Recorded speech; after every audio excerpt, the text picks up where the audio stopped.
따뜻한 햇살과 모든 것이 무르익는 여름에 시원한 바람과 같은 주님의 교회의 매일 말씀 묵상에 오신 여러분들을 환영합니다. 안녕하세요, 성도 여러분. 7월 19일 수요일 말씀 묵상 시작하겠습니다. 오늘 함께 묵상할 말씀은 사도행전 12장 20절부터 24절까지의 말씀입니다. 사도행전 12장 20절부터 24절까지의 말씀 함께 읽겠습니다. 헤롯이 두로와 시돈 사람들을 대단히 노여워하니 그들의 지방이 왕국에서 나는 양식을 먹는 까닭에 한마음으로 그에게 나와 왕의 침소 맡은 신하 블라스도를 설득하여 화목하기를 청한지라. 헤롯이 나를 택하여 왕복을 입고 단상에 앉아 백성에게 연설하니 백성들이 크게 부르되 이것은 신의 소리요 사람의 소리가 아니라 하거늘. 헤롯이 영광을 하나님께로 돌리지 아니하므로 주의 사자가 곧 친히 벌레에 먹혀 죽으니라. 하나님의 말씀은 흥왕하여 더하더라. 아멘. 생명의 삶 오늘 본문에는 천사의 도움으로 감옥을 추록하게 된 베드로의 이야기와 헤롯 왕의 죽음에 대한 이 두 이야기가 나옵니다. 이 두 사건이 서로 상관없는 독립된 이야기 같이 보여도 신앙의 관점에서 보면 밀접하게 연결된 이야기들입니다. 오늘 읽진 않았지만 그 내용을 잠깐 살펴보면 천사의 도움으로 감옥을 나오게 된 베드로가 마가 요한의 어머니인 마리아의 집으로 갔습니다. 거기에 여러 사람들이 모여서 베드로를 위해 기도하고 있었습니다. 베드로가 집의 대문을 이렇게 두드리니까 로데라는 여자아이가 나와서 베드로의 목소리를 확인하고 다시 들어가서 베드로가 문 밖에 있다고 사람들에게 말했습니다. 그런데 사람들의 반응이 얘야 네가 미쳤구나 였습니다. 베드로를 위해 기도하고 있었으면서도 그들의 기도가 이렇게 빨리 응답될지 상상도 못하고 있었던 것이죠.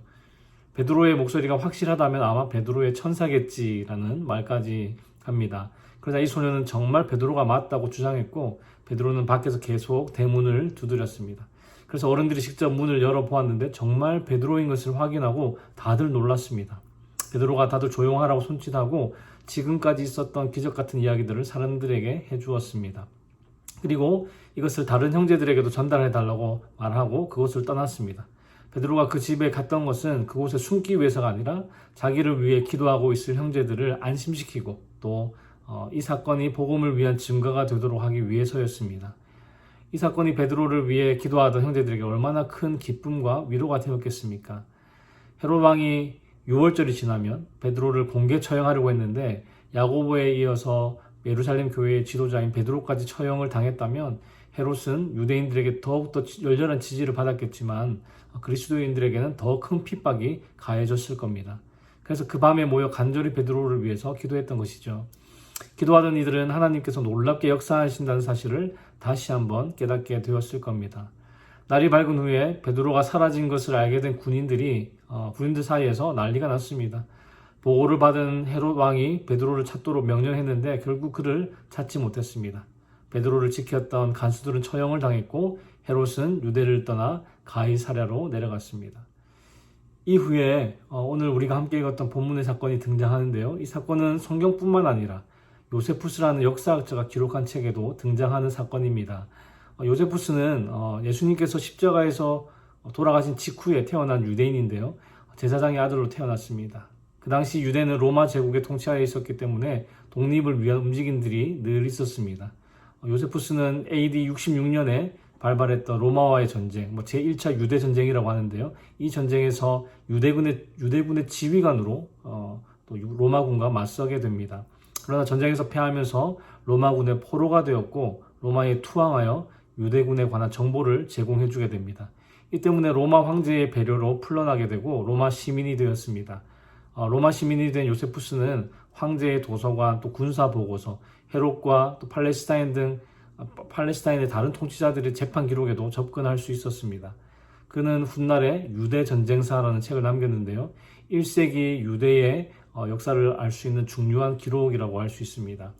성경은 역사책이 아니기 때문에 역사적인 사건들에 대해서 자세히 기록하지 않을 때가 많습니다. 그러나 요세푸스의 유대 전쟁사와 같은 그런 역사적인 기록에 초점을 맞춘 자료들을 참고하면 역사적인 배경을 이해하는 데 많은 도움이 됩니다.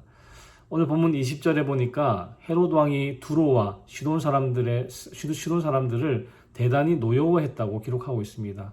두로와 시돈은 제가 월요일에 설교할 때에 페니키아 지역, 지중해 연안에 있는 페니키아 지역의 강력한 두 도시라고 말씀드렸습니다. 그런데 헤롯 왕이 이 두 도시의 노여움을 품고 유대와 사마리아, 갈릴리 지역에서 그 지역으로 공물을 반출하는 것을 막았던 모양입니다. 성경에도 요세푸스의 책에도 헤롯 왕이 두로와 시돈 사람들에게 화가 난 이유에 대해서는 기록하고 있지 않습니다. 어쨌든 두로와 시돈 사람들은 헤롯 왕과의 관계를 풀어야 하는 상황이었습니다. 그래서 그들은 헤롯 왕이 신뢰하는 신하 블라수도를 설득해서 헤롯 왕을 만날 약속을 잡았습니다. 요세푸스의 기록에 따르면 로마 황제의 안전을 비는 축제가 헤롯이 머물고 있던 가이사랴에서 열리게 되었습니다.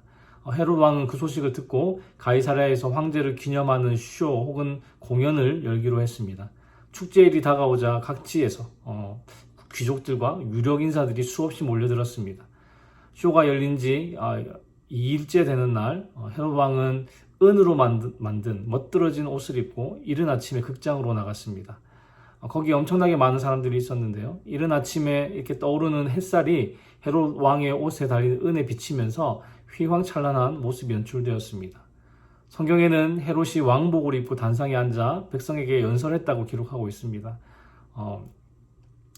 어떤 연설을 했는지 알 수는 없지만 사람들의 눈에는 그의 연설보다 헤롯 왕이 입고 있었던 그 휘황찬란한 그 옷, 그리고 그 옷에 태양이 비치는 그 모습만 들어왔던 것 같습니다. 22절에 보니까 백성들이 크게 부르되 이것은 신의 소리요 사람의 소리가 아니라 하거늘. 요세푸스의 기록에 보면 사람들이 이렇게 외쳤다고 합니다. 신이여 우리에게 자비를 베푸소서. 우리가 지금까지 왕을 한 인간으로 존경해 왔으나 이제부터는 왕을 인간과는 다른 존재로 인정하겠나이다.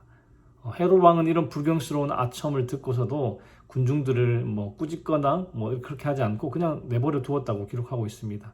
그리고 그 순간 헤롯 왕이 하늘을 이렇게 탁 쳐다보는데 올빼미가 머리 위에 있는 줄에 앉아 있는 것을 보았습니다.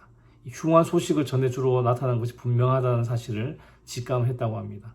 그래서 깊은 슬픔에 잠기게 되었는데 그때 갑자기 배에서 무서운 통증이 생기기 시작했습니다. 헤롯 왕은 친구들을 쳐다보면서 이렇게 말했다고 합니다. 자네들이 신이라고 부르는 내가 그 말을 듣기가 무섭게 이 세상을 하직하라는 명령을 받았네. 하나님께서 자네들이 방금 내게 한 거짓말을 꾸짖고 계심이 아니고는 무엇인가? 자네들에 의해 불멸의 존재로 환호를 받던 내가 죽음에 의해 급히 끌려가는 신세가 되고 말았네. 하나님께서 내게 정하신 섭리를 받아들이지 않을 수 있겠는가? 그러므로 우리 모두는 악하게 살아서는 안 되며 선하게 살아야 할 것이네. 이 말을 마치자 고통이 더욱 격렬해져서 헤롯 왕은 왕궁으로 옮겨졌습니다. 5일 동안 기진할 정도로 고통스러워하다가 결국 54세의 나이로 세상을 떠나고 말았습니다. 왕위에 오른 지 7년째에 일어났던 일이었습니다. 요세푸스는 복부의 고통이라고만 기록했지만 성경은 주의 사자가 헤롯 왕을 쳐서 벌레에 먹혀 죽었다고 기록하고 있습니다. 제가 어릴 때 이 장면을 영화에서 본 적이 있는데요. 이 장면을 극적으로 묘사하기 위해서 그랬는지는 모르겠지만 헤롯 왕이 연설하던 그 자리에서 갑자기 쓰러지더니 그의 몸에서 구더기가 이렇게 나오기 시작했습니다. 결국 엄청나게 많은 구더기에 의해서 헤롯 왕이 먹혀 죽는 것을 본 적이 있습니다. 어린 나이에 그 장면을 보면서 하나님은 굉장히 무서운 분이라고 느꼈던 기억이 있습니다. 헤롯이 하나님의 심판으로 죽었다는 말씀 뒤에 바로 이어지는 말씀이 24절인데요. 하나님의 말씀은 흥왕하여 더하더라 입니다. 하나님의 말씀이 계속해서 널리 퍼졌고 믿는 자의 수가 계속해서 더해져 갔다는 말입니다. 악한 자들은 성도를 대적하고 박해합니다. 그러나 하나님은 때가 되면 그들을 심판하심으로 하나님의 권능과 공의를 보여주신다는 것을 헤롯 왕에 대한 하나님의 심판에서 볼 수 있습니다. 복음을 대적하는 힘보다 더 강하신 하나님의 능력을 오늘 본문을 통해서 보게 됩니다. 헤롯은 자신의 욕심을 위해 무고한 하나님의 일꾼을 죽이는 악한 자였습니다. 야고보를 죽이고 베드로까지 죽이려고 시도했습니다. 그는 스스로 그리스도의 교회와 하나님의 원수가 되기로 작정했습니다. 그러나 교회와 성도는 그러한 원수를 암살한다거나 보복하는 행동을 전혀 하지 않았습니다. 하나님은 원수 갚는 것은 하나님께 속했다고 말씀하십니다. 교회는 단지 헤롯의 박해에서 베드로를 지켜달라고 하나님께 호소했습니다. 하나님은 그들의 기도에 응답하셔서 베드로를 구해내셨을 뿐만 아니라 교만한 헤롯을 죽이심으로 당신의 권능을 드러내셨습니다. 이런 하나님의 복수는 야고보를 잃은 교회에 큰 위로가 되었을 것이고 복음 증거에 더 열심을 내도록 용기와 힘을 주었을 것입니다. 성도는 의를 행하다가 억울한 일을 당하더라도 스스로 원수를 갚으려 하지 말고 하나님께 간구하며 그분의 심판에 맡겨야 합니다.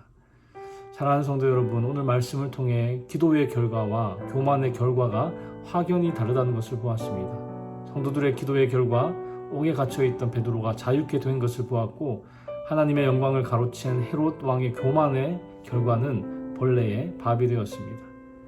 오늘 하루 살아가실 때에 하나님이 온 세상의 주인이시고 지금도 우리의 삶을 다스리는 분임을 인정하며 주님을 의뢰함으로 교만과 내가 원수 갚음이 아니라 오직 기도로 나아가시는 저와 여러분 되기를 주님의 이름으로 축복합니다.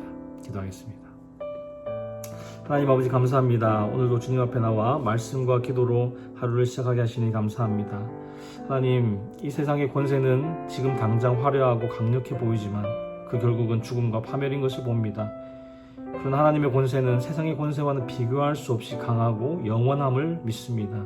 주님, 오늘 우리의 삶 속에서도 복음을 대적하는 힘보다 더 강하신 하나님을 신뢰하며 복음의 흥왕함을 보게 하여 주시옵소서. 하나님, 오늘 하루도 세상 속에서 그리스도인의 모습으로 살아가는 것 때문에 억울한 일을 당할지라도 스스로 원수 갚지 않게 하시고 하나님께 기도함으로 그 심판을 주께 맡기는 믿음의 성도들 다 되게 하여 주시옵소서. 주님, 오늘 하루도 주께서 주시는 힘으로 은혜로 살아가기 원합니다. 주의 도우심으로 승리하는 하루 되게 하여 주시옵소서. 감사를 드리며 예수 그리스도의 이름으로 기도하였습니다. 아멘. 네, 수요일의 기도 제목으로 기도하겠습니다. 첫 번째, 교육부 및 청년 사역을 위해서 기도해 주십시오.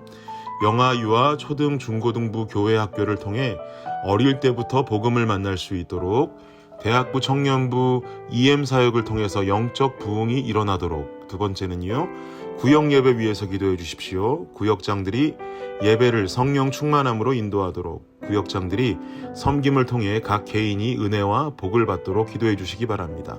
마지막으로 선교사님들을 위해서 기도하실 때 네팔의 윤성철 선교사님, 터키의 하상욱 선교사님, 캄보디아의 빈태국 선교사님의 사역을 위해서 함께 기도해 주시기를 바랍니다. 기도합니다.